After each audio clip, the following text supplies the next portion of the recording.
One of my favorite podcast episodes was with a professor named Anders Ericsson. He developed the concept of deliberate practice.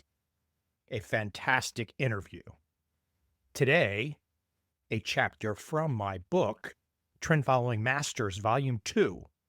It is yours truly reading that interview with Anders Ericsson. Now, the only thing you have to ask yourself, and maybe I date myself when I say this, but today when you listen, is it live or is it Memorex? I hope you enjoy this chapter from my book, Trend Following Masters, Volume 2.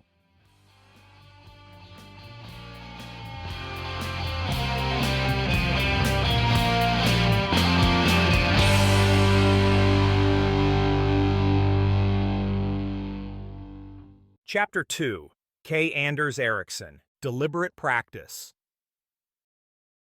Anders Ericsson was an internationally renowned psychologist who studied expert performance in domains such as music, chess, medicine, and sports, and how expert performers attain their superior performance by acquiring complex cognitive mechanisms through extended deliberate practice. He was the author of nearly 300 publications and the author or editor of several books, including the 2016 book Peak: Secrets from the New Science of Expertise, which he co-wrote with Robert Poole. Michael Note, K. Anders Ericsson was one of my top 5 favorite interviews, and I have conducted 500+ interviews. If you have infinite excuses about why you can't do this or that, then you won't like Anders's research and wisdom. Michael Covel. Stephen Curry is probably the best basketball player in the NBA today. He's not a big guy, no huge physical attributes, but he has hit three-pointers like they're going out of style. I posted on Facebook, "This is all a result of deliberate practice." Immediately, somebody jumped in and said, "Oh no, he was born with it. His father played in the NBA. It's the genes." I thought to myself, I wonder what the professor would say. K. Anders Ericsson. We know of a number of fathers and sons who were successful in sports. It raises the issue, why does that happen? There are two extreme accounts. One would be that you're born with the genes that allow you to do it. The other one is that you're born to a father who early on helps you guide your practice in such a way that once you reach adolescence and adulthood, you've had this practice history that can explain your superior performance. Michael, how did this become your passion? What were the triggering moments early in your life when you realized, I want to go down this deliberate practice route? Anders, that would go back almost to high school. A lot of people are interested in trying to understand how they can get better. I was interested in reading biographies of people whom I admired. As I started my doctoral work, I wanted to find a method of tapping into what the experts were thinking when they were exhibiting this superior behavior. That was the key step here because at that time, there wasn't all that much work on the subject. People were skeptical as to whether experts could report anything relevant that could explain their superior performance. When I started to ask, people were reporting information that helped me understand how they were able to achieve a higher than average performance. The next step was when I was invited to go and work with Herb Simon, who later got the Nobel Prize when I was a postdoc in his lab. The reason why I came to him was to come up with a theoretical framework for the ways people express their thinking when they're engaging in activities. That framework would help us to relate that information to models that could regenerate superior performance on various tasks, ranging from chess to mental multiplication and other kinds of activities. Then I started working with one of the senior professors at Carnegie Mellon University, where Herb Simon was at the time. We were interested in whether it is possible for people to change their capacity. At that time, people thought that short-term memory, how much you could think about at a given time, was capacity that couldn't be changed. One way to study individual differences in that capacity is to read people some numbers and see how many they would be able to repeat back perfectly. If you put somebody in a lab situation and read them a series of digits, they were able to get 7 numbers 50% of the time. They would be even better if you only read them 6 digits. They would be virtually perfect if you only read them 5. But the number of digits that a person could hold on to and report back exactly in order was on average 7. Something between 5 and 9 captured what average people could do. We then started to ask the question, if you give people practice on that particular task, can they improve performance?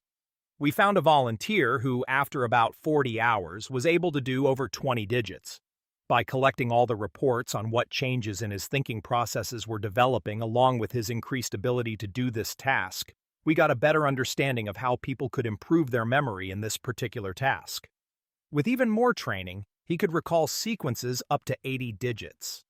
We trained a friend of his who was able to get over 100. We studied some people in China who at the time had the world record. They were able to do over 300 digits. Michael, the insights onto how to break through those thresholds we're starting to piece together for you and your team.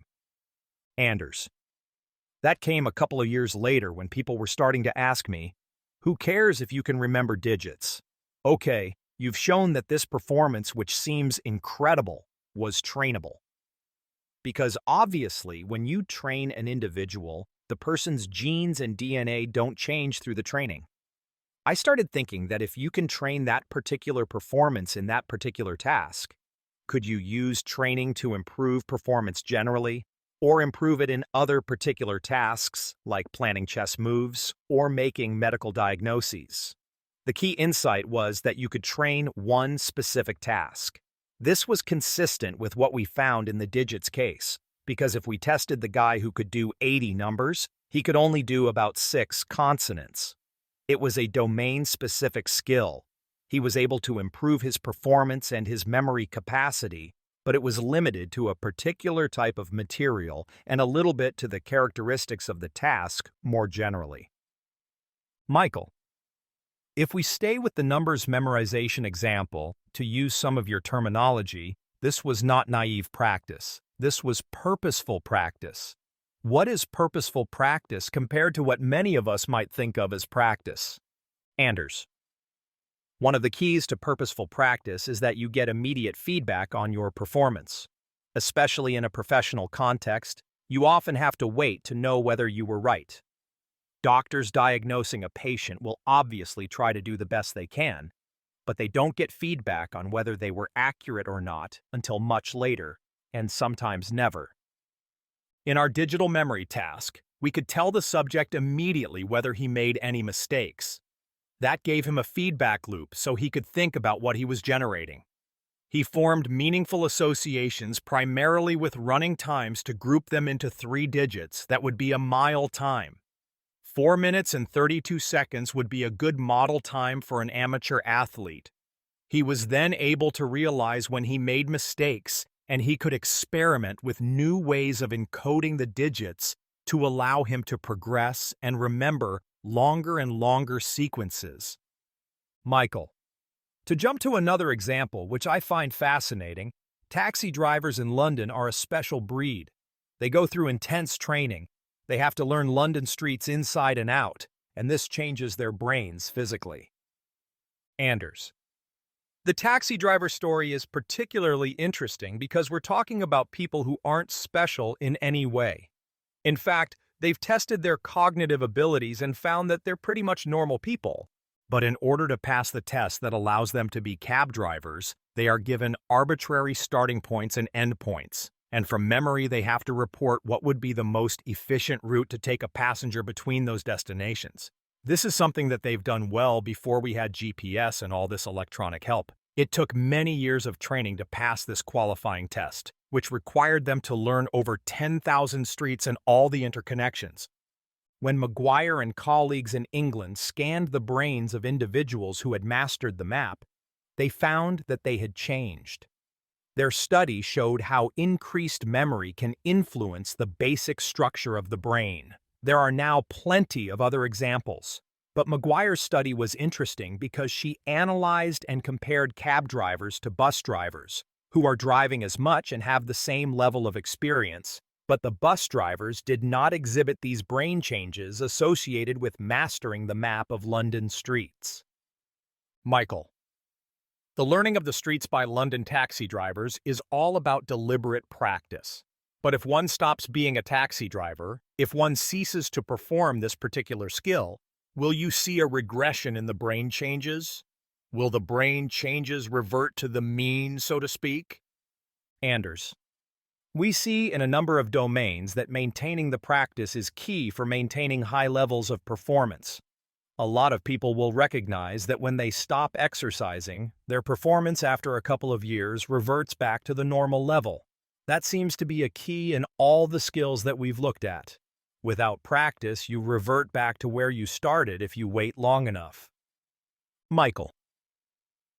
For many skeptics out there, they might look at some of these child prodigies and draw inferences and conclusions. I can think of two in particular that you discuss in Peak. Wolfgang Amadeus Mozart, a fantastic example. Everyone has some general understanding of the brilliance of this child from a young age. Also, the first female chess grandmaster, Zsuzsa Polgar. Elaborate for anyone that says, Mozart, he was a child prodigy, he was born with it. Zsuzsa Polgar, all of her sisters, they're all brilliant at chess. What does practice have to do with this? Anders. Let's take Mozart, because he is the one most people are familiar with. What we're saying is you need to look at Mozart's upbringing. One of the things people don't recognize is that Mozart's father was a famous musician. When Wolfgang came along, I guess his father had some ideas about the possibility of training young children. He's actually the first person to write music training for younger children. He invested pretty much his whole life training Mozart and his older sister. Recent research has shown that some of the characteristics Mozart exhibited, for example, his remarkable ability to listen to a tone and be able to say which key on the piano produced that particular tone, are abilities that virtually any child seems to be able to attain if you give them the training. But it has to be quite early. Similar to Mozart starting to play when he was 3 or 4 years old, you have to start the music training that early, when the brain seems to be receptive to learning those kinds of distinctions. You can then preserve those abilities as an adult, but it's difficult or almost impossible if you start practicing at an older age. Michael, people might be thinking, I don't want my child to have such intense, deliberate practice at a young age. You're not making a value judgment here.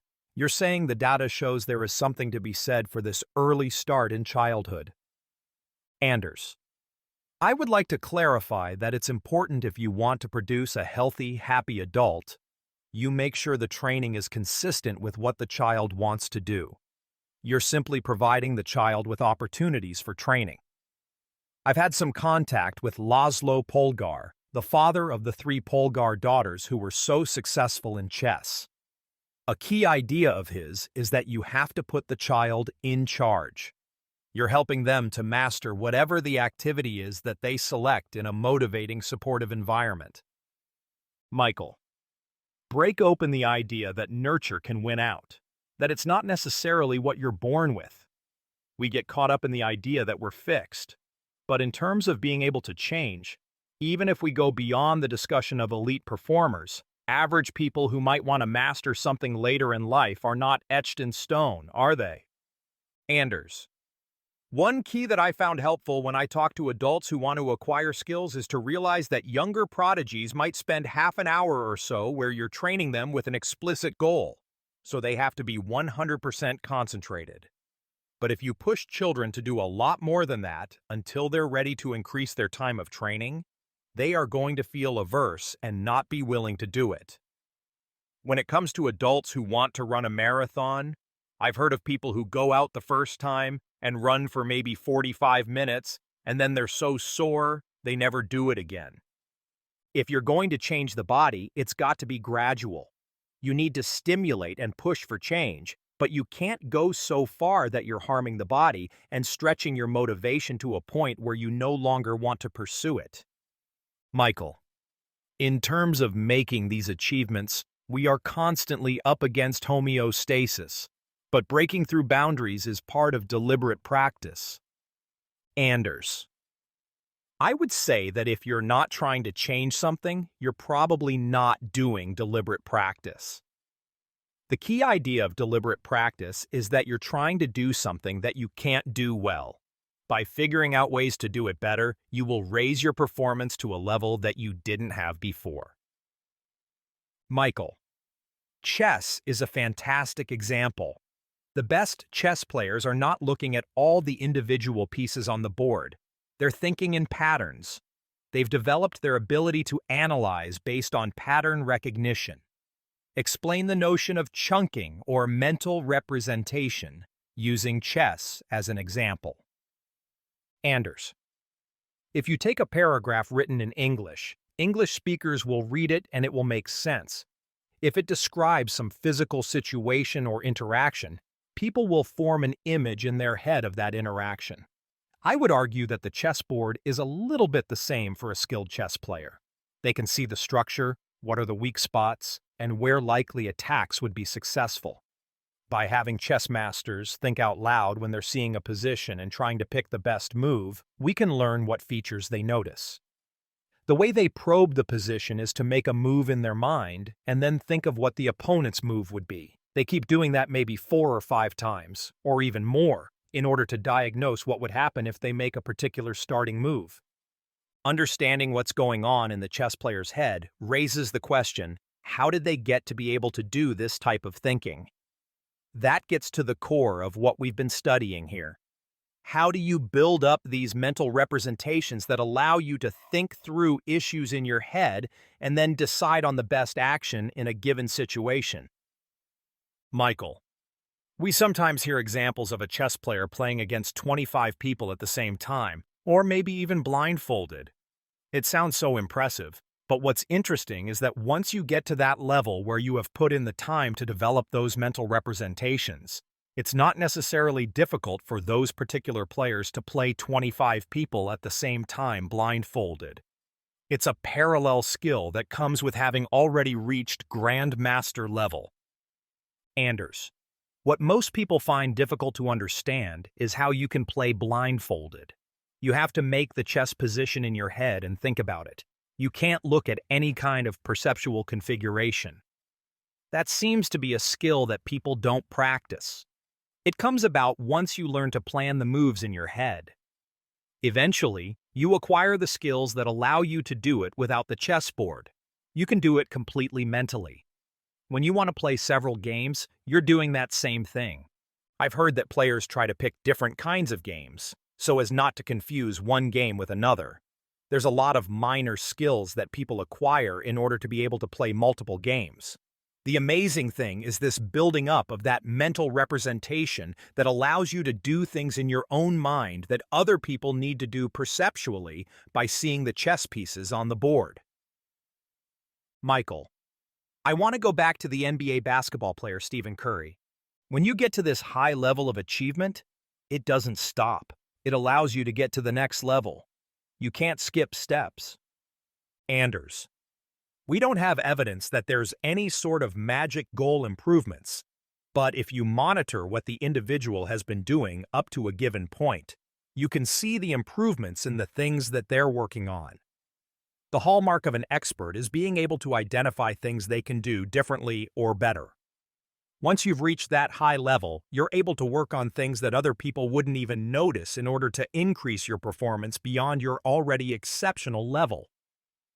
Michael. Across your many years of studying expert performers, do they ever come out and say that their improvement was easy? Anders. I have had a chance of being on a couple of panels with Olympic medal winners, musicians, and chess players. I'm yet to find anybody who wouldn't recognize this process of incremental improvement. This kind of continuous commitment that once you practice, you're going to do it with full concentration, because otherwise you're wasting your time. During 30 years of research, I've probably encountered some 50 cases where people initially claim this was an exception. But by looking more closely at the evidence, I've been able to construct what I think is a plausible explanation that's based more on this continuous practice, even though the practice may not have been observed by people who thought the improvement occurred spontaneously. Michael, there have been many authors of popular books who have been inspired or influenced by your work. Among them would be Malcolm Gladwell. There's a couple of issues in his work that I would love you to address. One that has become ingrained into society is that you can become an expert in 10,000 hours and explain the example of how the Beatles got to be the Beatles. Anders, the research that we did with violinists in a music academy in Berlin showed that the most talented, or the ones that the music teacher viewed as having the highest probability of succeeding as musicians, were also those that reported spending more time practicing by themselves. We argue that this is effective when you have a teacher telling you exactly what you need to do, and then you go ahead and do it. The more you do, it's likely that you will get better. We reported that those academy students, when they were 20 years old, had practiced on average for 10,000 hours, which is a pretty amazing number. I guess Gladwell was struck by this. He came up with a rule that was a little oversimplified. He said that in order to achieve an international level of performance, you need to have spent 10,000 hours. He pointed to the Beatles as a group that played a lot of music in Hamburg, Germany, before they became famous. The issue I have with his statement is that there's nothing I know of that makes it a magical 10,000 hours. The estimates that I've seen for piano competitions would require these individuals to spend more like 25,000 hours to win. There are other skills where it seems you can be world-class with less than 1,000 hours of deliberate practice. We checked some of the biographies of the Beatles, and they didn't play more than maybe 1,500 hours in Hamburg in total, although they were playing pretty much 10 or 12 hours a day. I would argue that playing in front of an audience only improved their ability to play as a band. The Beatles were mostly famous for their ability to compose music and then perform it. To explain how they got to be better composers would make me look for activities that were more directly related to improving their composing ability. Again, you need a lot of practice. We totally agree with Gladwell about that. But there's no magical boundaries. It doesn't make someone an expert when they've done 10,000 hours of an activity. The key is to spend a lot of time trying to improve specific aspects. If you can sustain that amount of training for thousands of hours, evidence shows that you are likely to be exceptional. If you keep pushing, you may end up being world-class. Michael. Malcolm Gladwell brought up another issue that I thought was interesting, which has to do with birth dates. Anders. If a sports coach is trying to find the most talented kids, it would make sense to pick out the ones who are performing a little bit better. It's been found that people who are successful and reaching the highest levels are much more likely to be the oldest in their age cohort who were practicing together as children and adolescents. Now, it's also been pointed out that these effects are not incredible except for certain types of extreme situations. For example, the best 13-year-old soccer players in England were the oldest among their cohort rather than those born in the latter half of the year. Michael. One of the things that's fascinating about your work is the motivational aspect. You look at the examples and you say to yourself, I can do anything if I want to. But motivation's a tricky thing. For example, the movie Whiplash is about a young jazz drummer and a demanding teacher who pushes him. The young guy cracks at several points, but at the end of the movie, he accepts the instruction. He has the push. It's unclear where it comes from exactly. Maybe it was the teacher. And something finally clicks. Why don't you speak about social motivation, whether we're talking about extraordinary performers or the corporate world, because your work translates to the corporate world as well. The I can't attitude is, as you describe, a real red flag, isn't it? Anders. I was struck by the convenience of claiming that you can't do something or that you lack the talent. Take learning a foreign language. I've encountered a lot of people who say they can't do that. Essentially, what that means is they're not going to put in any energy if they're only going to waste it. A colleague of mine fell in love with a woman who only spoke Spanish. He had always had difficulty learning languages, but he successfully mastered Spanish because he had a concrete reason.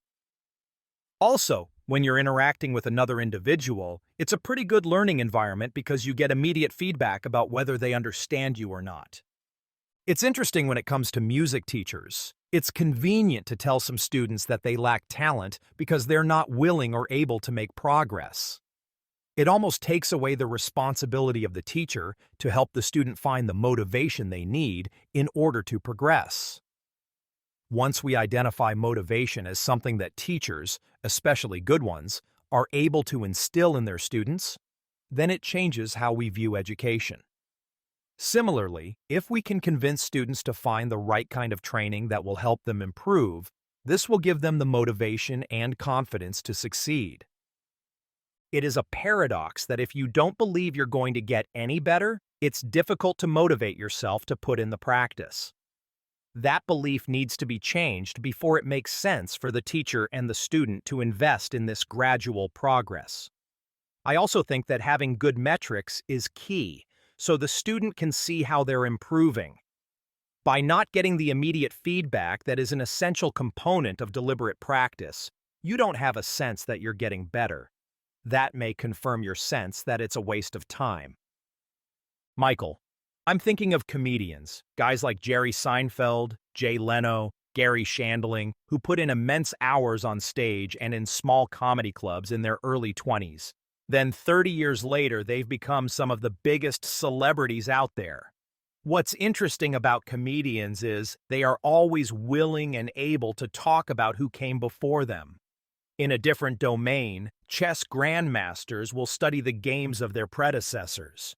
Many people like to imagine, I must invent it out of whole cloth. I must come up with it on my own. But you've seen in your work that expert performers look at the experts before them, don't they? Anders. That gets to this effect of learning. We see it in all sorts of domains. For example, in the 14th century, it would take a lifetime to understand advanced math because students had to discover it for themselves. Today, you can get that same level of information from math teachers and the curriculum. The same thing with music. The level that people are playing at today is vastly superior to what they were doing in the 19th century. These historical changes are the direct result of young individuals finding teachers to fast-track them to learn things in the correct way. They can then go beyond what previous practitioners have done in order to create a unique contribution. This applies to virtually all the major creative individuals. For example, Mozart's father had him copy pieces by other composers as a way of learning the structure of musical composition. Picasso excelled in the traditional skills of drawing natural scenes, thereby acquiring the techniques that allowed him to do things that hadn't been done before, and to make what he was seeing in his mind's eye. People are afraid that they're somehow going to erase their unique contribution, whereas it's more a case of needing the tools to realize whatever contribution you are going to make. I don't find good evidence that learning these tools will somehow remove any originality. Michael. As a guy that used to play baseball as a right-handed hitter, I know that I have a big difference between my right and my left hip. One of the most fantastic examples to give people a flavor for deliberate practice and what can happen physically is that of a great tennis player like Roger Federer. So much practice at such a young age. It's not just the muscles in the racket arm that are changing. It's the actual bones, isn't it? Anders. The kind of changes you can observe are far-reaching. Talking about bones, we know that height can't be changed by training, but it influences the thickness of the bones. It's clear what the mechanism is. Hitting the tennis ball creates vibrations in the arm, which releases chemicals that stimulate bone growth. If you take X-rays of tennis players, the arm they use to hold the racket has much thicker bones than the other arm. If you study endurance athletes, the muscles of the heart are restructured to maximize the pumping capacity. Even the arteries grow to allow more blood to circulate. We also see more capillaries surrounding those muscles that need a lot of oxygen to be able to sustain running, swimming, or whatever the endurance activity is. Michael. Amazing that not only can deliberate practice develop a skill, but it can also change the structure of the brain or the body. You've dedicated your life to studying this. It's going to be up to other people to come along and say, Anders got all this wrong. That's going to be a tough challenge. Anders.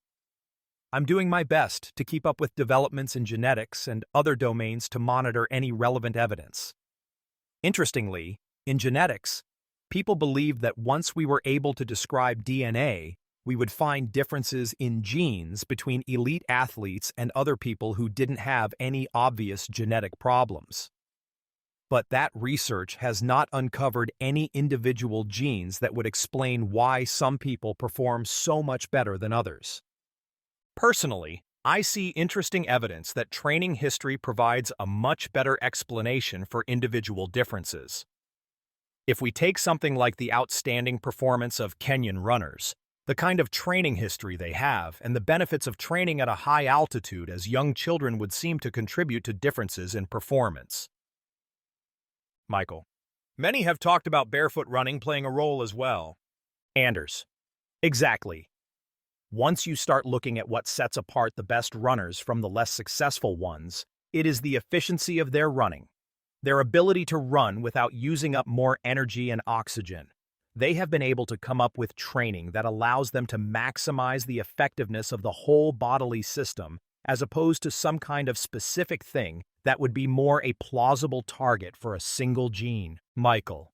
I had a chance to interview Vernon Smith, who shared the Nobel Prize with Daniel Kahneman for their behavioral work. For those of you that might not know, Vernon Smith has Asperger's. I went to interview him in his college office and we were setting up cameras, lights, and everything. I said, Dr. Smith, we're going to bug you here. We're going to be making a lot of noise setting everything up. He looked at me and he said, I will never hear you.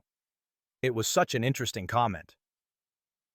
6 months later, I was at the offices of one of the most successful hedge fund managers in the world. I mentioned to him that I had seen Vernon Smith and we started talking about Asperger's. He said, oh yeah, we've got a ton of guys working at our firm who have Asperger's because these guys can focus like no tomorrow. Why don't you address the issue that these people might have a perceived advantage by being on the autistic spectrum? Anders.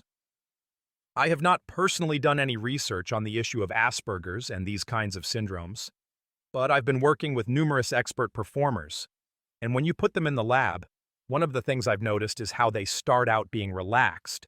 Then as we get closer to the actual test, they become completely focused and are able to sustain it.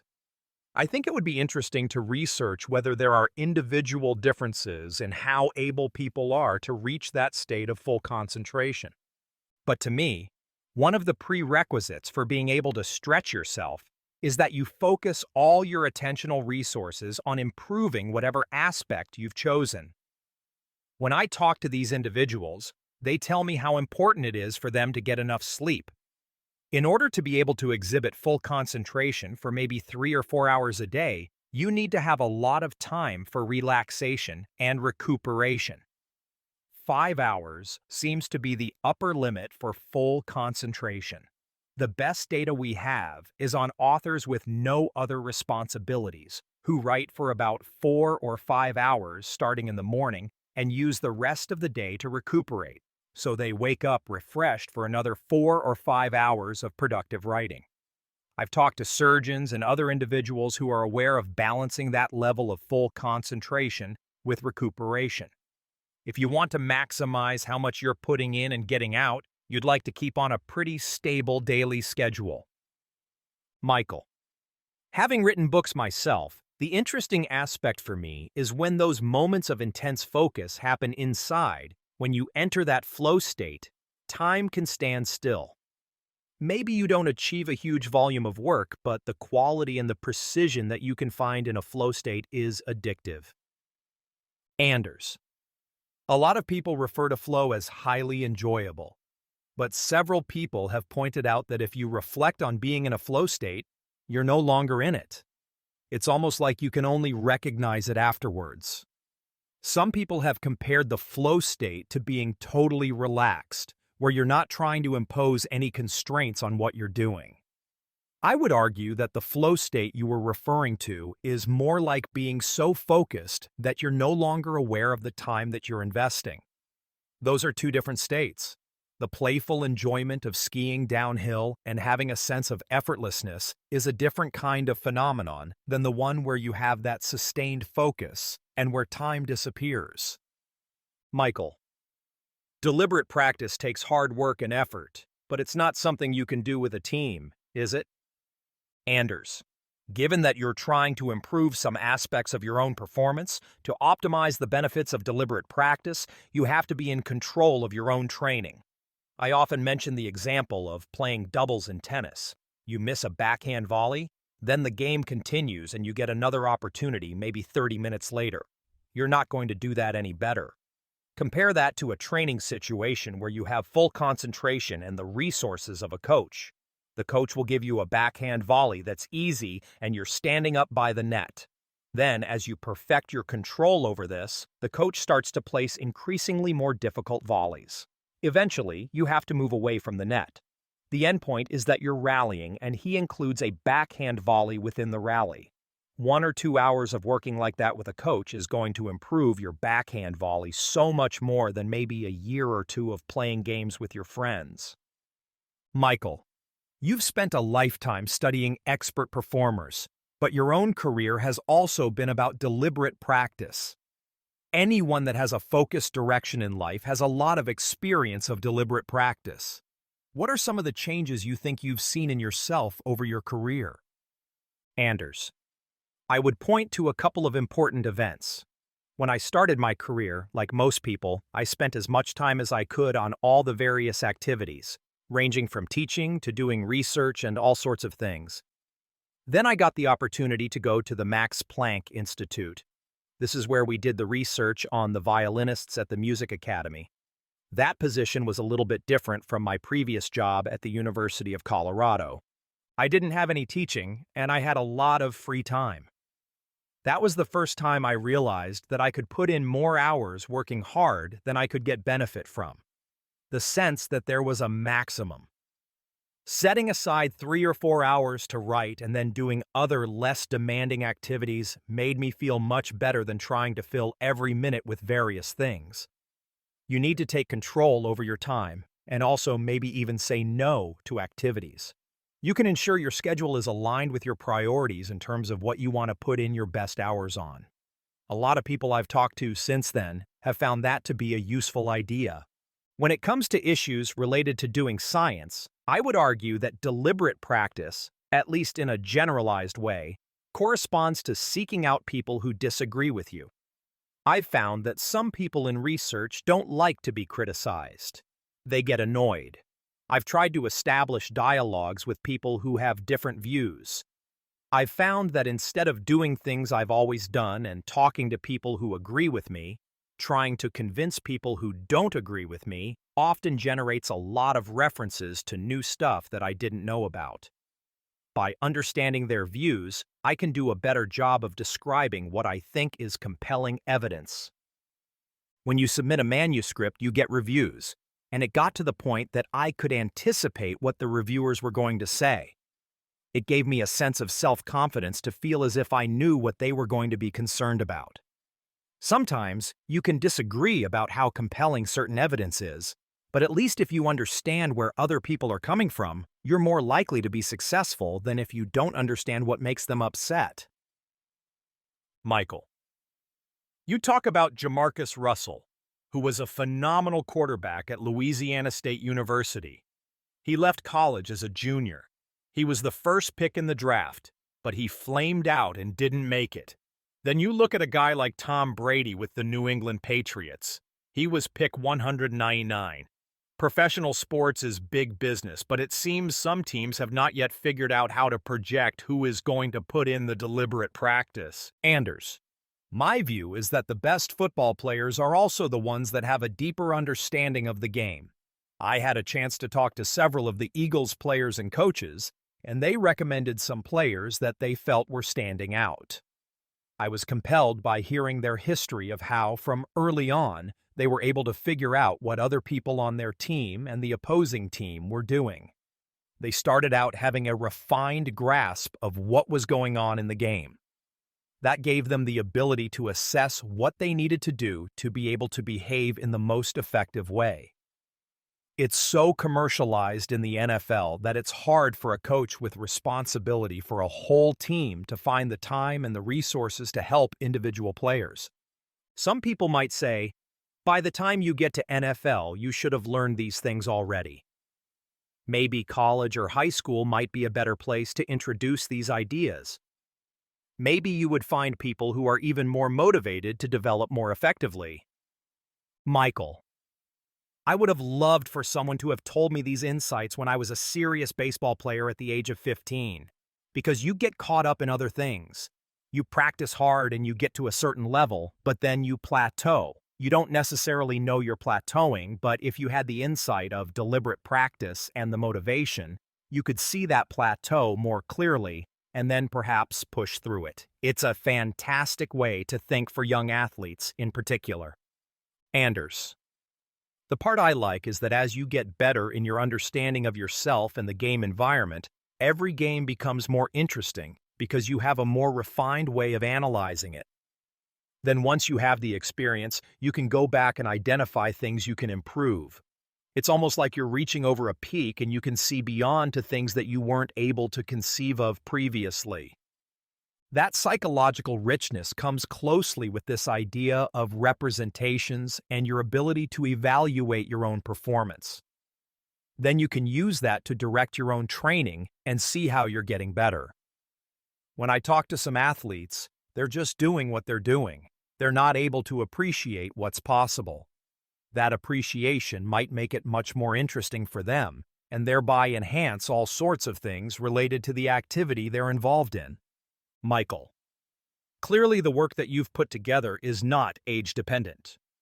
But with the youngsters you've studied, when did they start to have this self-appreciation versus being involved in deliberate practice but not necessarily seeing the bigger picture? Anders. A finding that is interesting with respect to child prodigies is that a number of music prodigies don't have successful adult careers. Some people have argued that if the parent has taken control of the early training, when the child reaches late adolescence and early adulthood, they have to take control themselves and go beyond what the teacher or the parent was helping them do.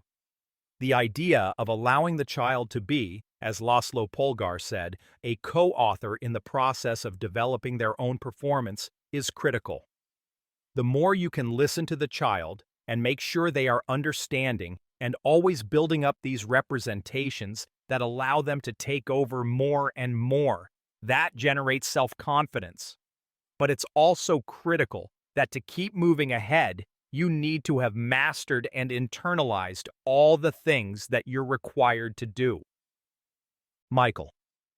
Even if it's later in life, you can drastically improve yourself at almost any stage of the game. You've pointed out that people might decide they want to run a marathon at 80 years of age. That's motivating. Anders. Once you start looking at the experience of making improvements, you get that same excitement that some people get from climbing mountains. It's something that you can do even if you live in the middle of the city, because most of the improvements are happening in your own mind. If I could contribute to providing people with an opportunity to enrich their lives, that would make me happy.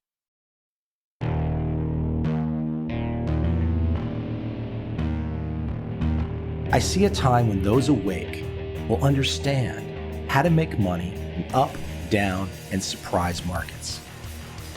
Whether new trader or experienced, college student or financial advisor, protecting against a crash or just trying to make a lot of money, trend following offers everyone an answer in uncertain times. To get started immediately, send me an email, michael@covel.com. I will send you the right trend following steps to take along with my free video. But if you want to buy and hold, trust the government and trust Wall Street, this is absolutely not for you.